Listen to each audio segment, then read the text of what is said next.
함께 예배하는 모든 분들에게 이 말씀의 축복이 함께 하시기를 주님의 이름으로 축원합니다. 바울과 실라를 통해서 예수 그리스도의 이야기를 나눌 때에 빌립보 교회가 가지고 있고 데살로니가 교회가 가지고 있었던 그 예수에 대한 믿음이 바울에게 바로 흘러들어왔습니다. 성도의 교제는 상대가 가지고 있는 예수 안에 소유한 것을 내가 함께 공유하는 것입니다. 혹은 내 안에 있는 예수 안에 있는 그 소유를 바로 상대가 함께 공유하게 되는 것, 그것이 바로 성도의 교제라고 하는 것입니다. 바울은 이렇게 하나님의 말씀에 붙잡히게 되었습니다. 성령에 붙잡힌 바 된 자가 되었습니다.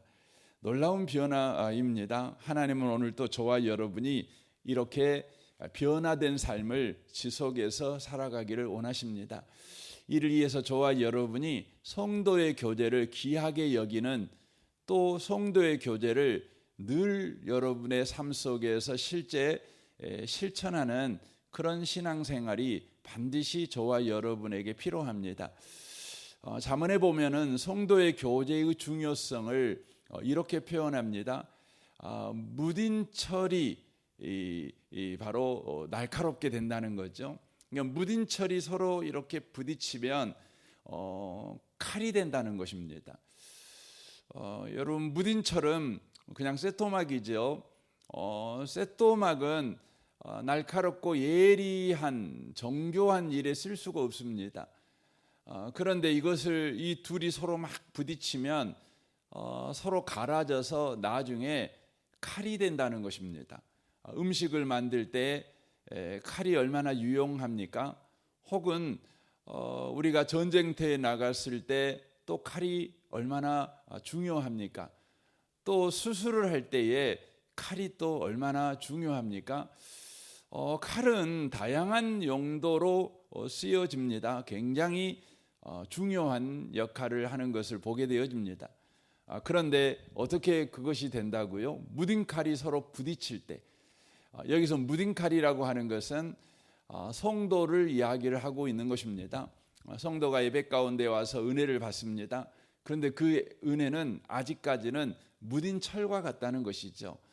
쓸만한 은혜는 아니라는 것입니다.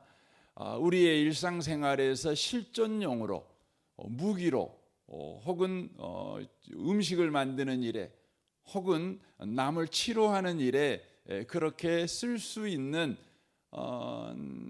바로 칼은 아니라는 것입니다. 우리가 예배 때 은혜를 받지요. 얼마나 좋습니까?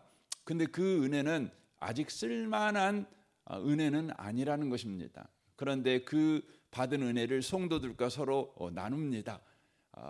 나누고 또 나누고 나누는 사이에 우리가 깜짝 놀라는 것은 그 나눈 말씀의 은혜가 이제 실존용 은혜가 된다는 것입니다.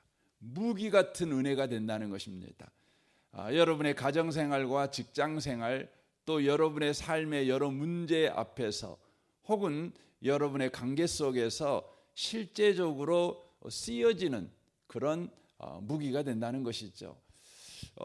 여러분, 성도의 교제가 없이 우리가 예배만 드리고 기도 생활만 하면 여러분과 제가 참 겉으로 보면은 참 훌륭한 그리스도인이에요. 그런데 실제 문제를 만나면 무기력한 여러분 그리스도인이 됩니다. 예배 잘 드리고 기도 많이 하고 굉장한 것 같아요. 그런데 실제 상황을 만나면 무기력합니다. 그런데 예배 드리고 성도와 교제하고, 예배 기도하고 또 성도와 예수 이야기 나누고 말씀 이야기 나누고, 함께 이렇게 기도하고 함께 예배하고 또 함께 나누고, 이렇게 하게 될 때에 여러분 실존용 그리스도인이 된다는 것이에요. 저는 저와 여러분의 신앙생활이 장식용이 아니었으면 좋겠습니다. 실존용이 꼭 되시기를 바랍니다. 그래서 여러분, 우리 교회에서 소그룹 모임을 이렇게 하잖아요. 소그룹 모임이 불편해요. 사람 만나는 게 불편하잖아요. 나를 환영해 주지 않는 것 같고, 나하고 마음도 안 맞고, 뭐 수준도 안 맞은 것 같고, 또 무례한 것 같고, 그럼에도 불구하고요, 그런 위험을 감수하고 여러분 성도의 교제의 중요성 때문에 여러분이 그 일에 참여해 보십시오. 여러분도 모르게 어느 순간인가 그냥 그렇게 수없이 오랜 세월 동안 신앙생활을 했는데 잘하지 못했어요. 근데요, 여러분이 잘하는 신앙생활을 경험하게 될 것입니다. 그래서 여러분 코로나 시절에 거의 대부분의 교회들이 어려웠죠. 그런데 코로나 시절에도 또 코로나가 끝난 이후에도 계속해서 교회다운 교회로, 건강한 교회로 그렇게 서 있는 교회들의 공통점이 있었습니다. 그 공통점이 뭐였냐면 성도의 교제가 살아있는 교회였습니다. 뜨거운 예배를 잘 드리고 놀랍게 뜨겁게 기도할 줄 아는 교회들이 얼마나 우리 한국 교회는 많습니까? 한국 교회만큼 예배가 뜨겁고 기도가 뜨거운 교회 없어요. 그런데 코로나 만나니까 그것도 맥을 못 추는 거예요. 그런데요, 예배가 있고 기도가 있었는데 그곳에 성도의 교제가 있어요. 만날 수 없으면 온라인으로라도 계속해서 성도의 교제를 하는 것입니다. 전화로라도 성도의 교제를 하는 거죠. 카톡으로라도 성도의 교제를 하는 것이죠. 여러분 그런 교회들은요, 얼마나 건강하게 여전하게 굳센 믿음을 소유하고 있는지 모릅니다.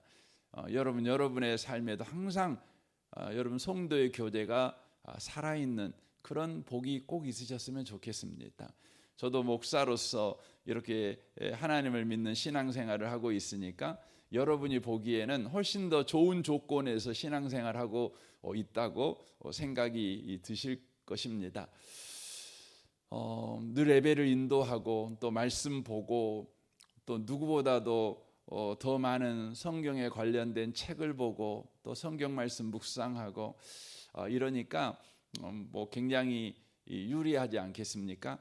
그럼에도 불구하고 저 혼자만 그렇게 하고 있으면 무기력합니다. 저도 우리 목사님 동기들과 만나서 이야기 나누고 이렇게 할 때요, 큰 위로를 받습니다. 힘을 얻습니다. 실전용이 됩니다.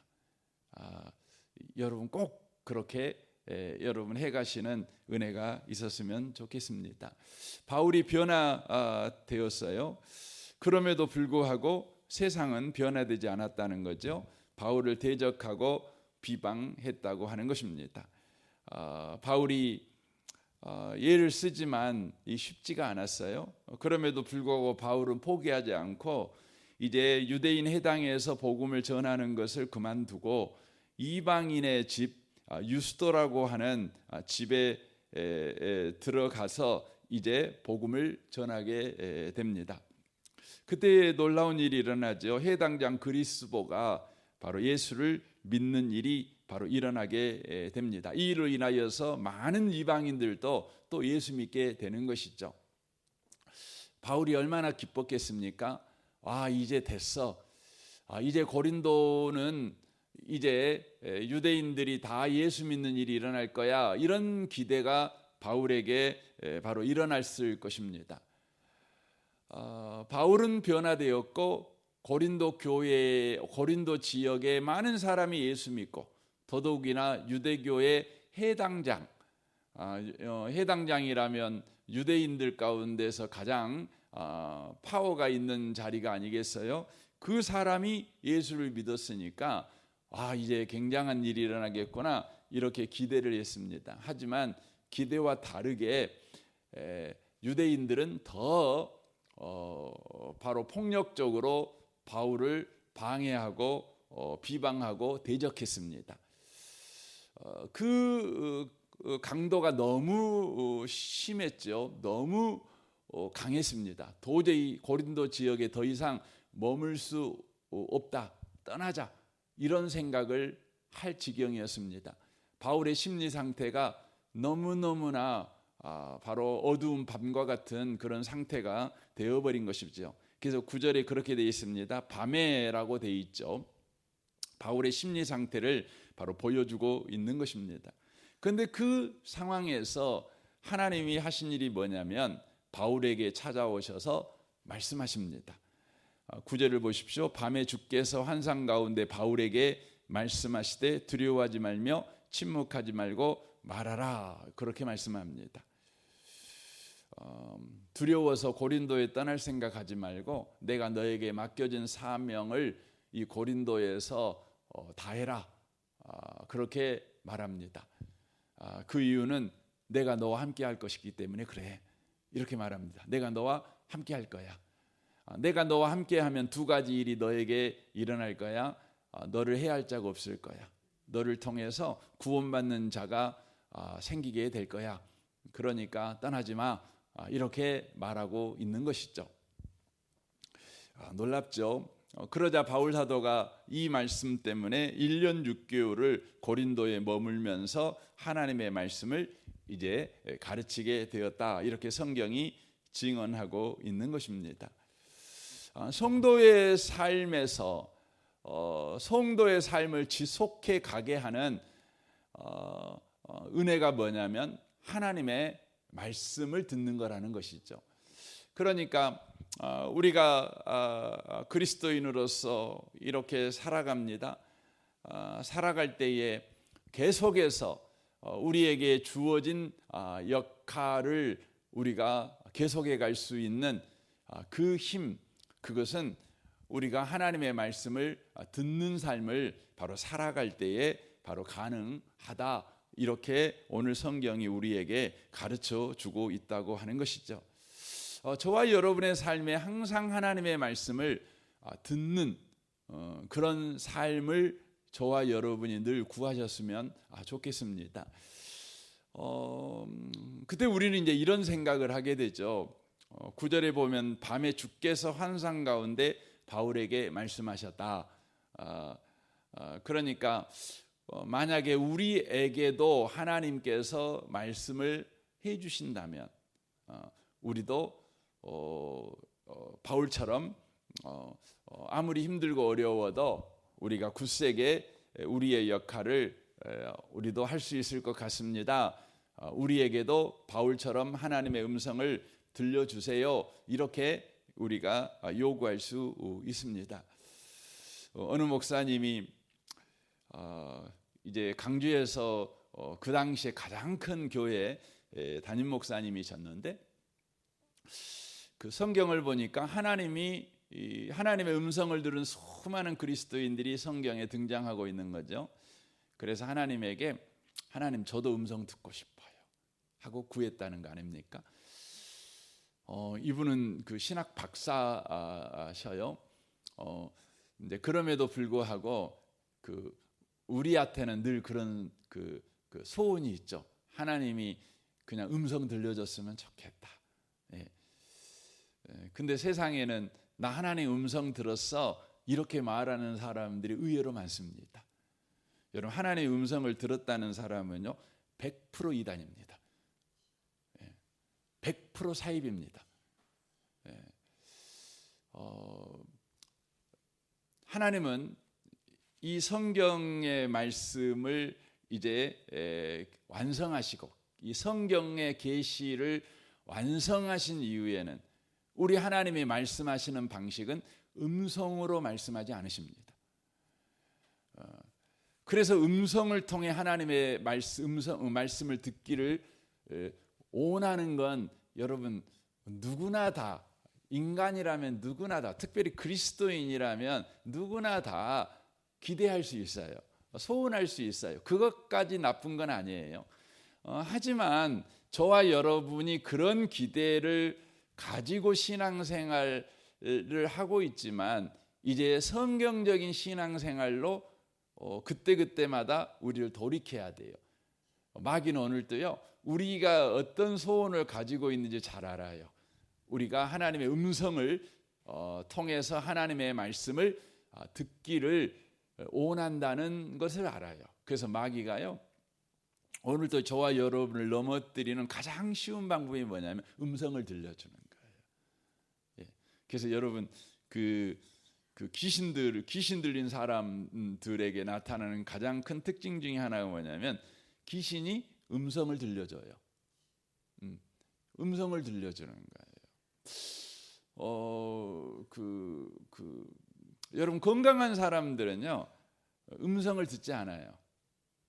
음성을 듣지 않아요. 우리는 이 부분을 놓치시면 안 돼요. 그래서 여러분 안에 그런 소원이 생길 때마다 성경적인 신앙으로 돌이키는 그런 은혜가 저와 여러분에게 있었으면 좋겠습니다. 그럼 하나님께서는 어떻게 오늘날에도 우리에게 말씀하실까요? 음성이 아니라 기록한 말씀을 통해서 우리에게 말씀하신다는 거예요. 기록한 말씀을 통해서 우리에게 말씀하신다는 거죠. 이런 식입니다. 우리가 성경을 딱 봅니다. 우리가 오늘 본문 18장 9절에 있는 두려워하지 말며 침묵하지 말고 말하라 이 말씀을 듣죠. 이건 누구에게 한 말입니까? 바울에게 한 말이잖아요. 그렇잖아요. 우리한테 한 말은 아니잖아요. 바울한테 한 말이에요. 그런데 저와 여러분이 이 말씀을 읽습니다. 두려워하지 말며 침묵하지 말고 말하라. 이건 바울에게 말한 말인데 이 말씀을 읽을 때 우리 가운데 이런 생각을 하는 거죠. 무슨 생각을 하죠? 하나님의 모든 말씀은 나에게 하신 말씀이야. 이 생각을 하는 거죠. 이 생각을 가지고 이 말씀을 읽습니다. 그러면 이 말씀이 바로 나에게 하신 말씀이라는 생각이 우리 가운데 들어옵니다. 그러니까 하나님의 말씀을 통해서 우리가 음성을 듣는다, 하나님의 말씀을 듣는다, 이것은 기록된 말씀을 통해서 하나님의 의도를 내가 생각하는 거예요. 생각이에요, 생각. 그러니까 여러분, 내가 하나님 음성, 저도 하나님 음성을 들었다고 이렇게 여러분한테 말을 할 때가 있어요.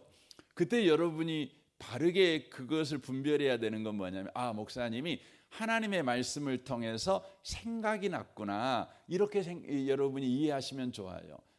그래서 사도의 로마서 8장 같은 데 보면 육신의 생각과 성령의 생각을 이야기를 하고 있어요. 생각으로 말씀하셔요. 그러니까 기록된 말씀을 통해서 우리에게 생각나게 하셔요. 이게 뭐냐면 하나님의 말씀을 듣는 방식이라고 하는 것이죠. 오늘 본문에서는 주께서 환상 가운데 바울에게 말씀하셨죠. 환상. 이 환상이라는 건 바울이 잠자고 있을 때 꿈결에라는 의미가 아니에요. 이건 좀 신비한 건데 바울이 분명히 깨어 있어요. 깨어 있는데 주께서 바울에게 말씀하시는 것이에요. 이건 신비한 체험이라 어떻게 표현을 하기가 좀 어려운 부분입니다. 어쨌든 그가 분명히 정신적으로 또렷하게 깨어 있는 상황인데 하나님께서 환상 가운데 바울에게 말씀하시는 거죠. 근데 오늘날에 저와 여러분이 어떻게 말씀하냐면 주께서 환상 가운데가 아니라 기록한 말씀 가운데서 우리에게 말씀하시되, 이렇게 바로 보는 것이 중요하죠. 그래서 여러분, 이 사도행전 18장이라는 성경을 우리가 지금 읽고 있잖아요. 성경, 문서로 된 성경, 글로 된 성경을 저와 여러분이 읽고 있죠.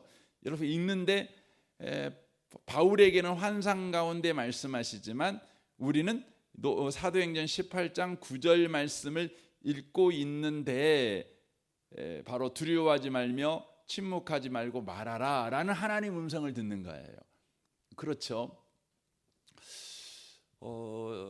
저와 여러분은 오늘도요, 이 문서를 통해, 기록된 문서를 통해 하나님의 말씀을 듣는 자라는 것을 꼭 기억하셨으면 좋겠습니다. 이것이 더 확실합니다. 음성보다 문서가 더 확실하게 하나님의 말씀을 듣는 방식이라는 것이죠. 여러분, 음성은요 휘발성이 있어요. 제가 여러분에게 말씀을 이렇게 드리잖아요. 그럼 지금은 바로 여러분이 제 말씀을 듣지만 뭐 10분만 지나면은요 생각이 안 나요. 그렇죠? 날아가 버려요. 날아가 버리죠. 근데 이 날아가 버리는 이 음성으로 듣는 말씀을 안 날아가게 하는 방식이 뭐죠? 기록해 놓으면 되죠. 기록해 놓으면 안 날아가지요. 그러므로 말미암아서 10분 후에도 20분 후에도 1시간 후에도 하나님 말씀을 계속 들을 수 있어요. 100년이 지나도 계속 들을 수 있어요. 한국에서도 들을 수 있지만 미국에서도 들을 수 있어요. 그러니까 이 성경만 있으면 그 어디나 하나님 말씀을 들을 수 있어요. 어느 때든지 하나님 말씀을 들을 수 있어요. 공부하든지 내가 피곤하든지 내가 건강하든지 내가 어느 나이에 되든지 하나님의 음성을 내가 말씀을 들을 수가 있는 것이죠. 그러므로 우리는요 어떤 상황에서도 우리는 다시 힘을 내서 그리스도인의 삶을 살아갈 수 있어요. 그러므로 여러분 이 기록된 성경 말씀을 늘 사랑하는 분들이 꼭 되시길 바랍니다. 그리고 늘 여러분 가까이 두고 읽으신 분이 되시기 바랍니다.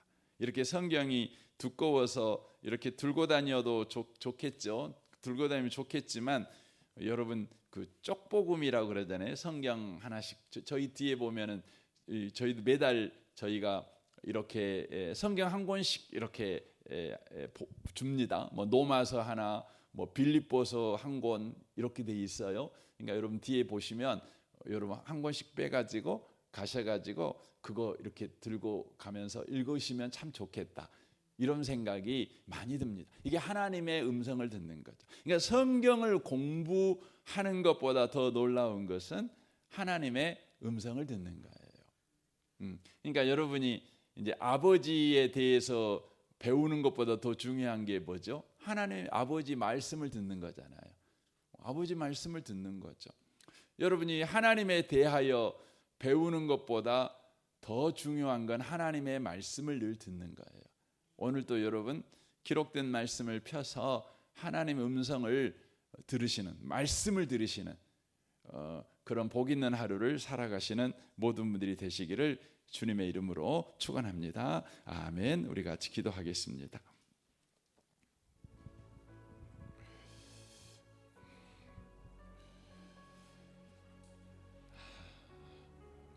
이 시대에 옛날부터 그랬지만 이 시대에는 더더욱이나 하나님의 음성을 말씀을 음성으로 들었다는 사이비들이 너무너무 많습니다. 우리나라에는 약 50여 명의 내가 예수다라고 말하는 사람들이 있다고 그래요.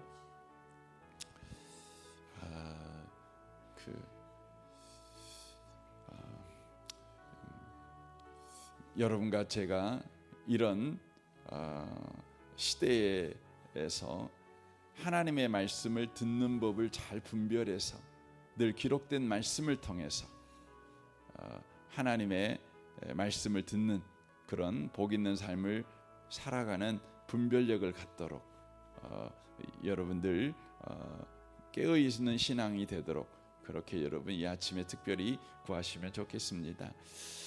가정과 직장과 또 성도들을 위해서 여러분 기도해 주십시오. 우리 아동부 섬긴 우리 윤덕준 전사님과 우리 교사 순장님들의 성령 충만과 말씀 충만을 위해 기도해 주십시오.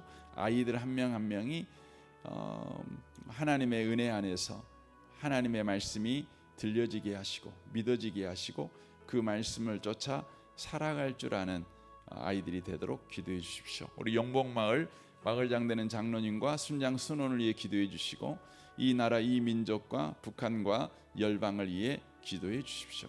우리 좋으신 주님께 이 아침에 통성으로 구하겠습니다. 기도하겠습니다. 오 하나님 아버지 감사합니다. 오 주여 감사합니다.